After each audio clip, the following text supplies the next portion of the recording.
Akala mo ordinary shawarma stall lang to, pero wait until you see what they did. Kaya tawagin mo muna yung kalad-karin mong friend at tara, kain tayo. Nandito nga tayo ngayon sa Fisher Mall, Quezon City para i-check out itong shawarma place na lumalabas lagi sa feed ko, ang Lucky Shawarma.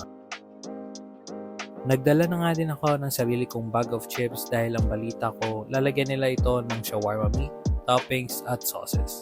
Inuna nga natin itong kanilang shawarma. Mukhang super loaded agad sa meat at hindi siya yung typical na shawarma na nakikita mo dahil malalaki yung chunks ng meat nila at alam mong walang extenders or fillers.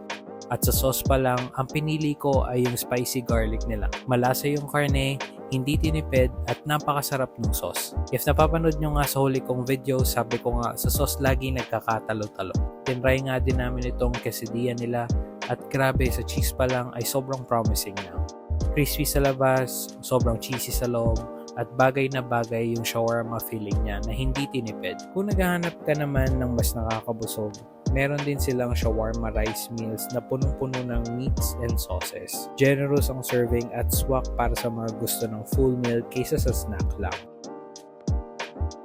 Pero ito na nga yung pinakahihintay natin. Sabi ko nga magdala ka lang ng paborito mong chips tapos for only 160 pesos, pupunuin nila ito ng shawarma meat, gulay, sauces at iba pang toppings. Honestly, bihira ako makakita ng ganitong concept. Ang sarap ng combination, crunchy chips at savory chicken shawarma. Para kang kumakain ng loaded nachos pero may sariling twist. Overall, Lucky Shawarma offers more than your usual shawarma experience. Hindi lang sila nakafocus sa traditional menu dahil may mga unique options din silang in-offer tulad nitong bring your own chips. Kung mahilig ka nga sa shawarma, gusto mong sumubok ng kakaiba, baka ito na yung next food trip destination mo.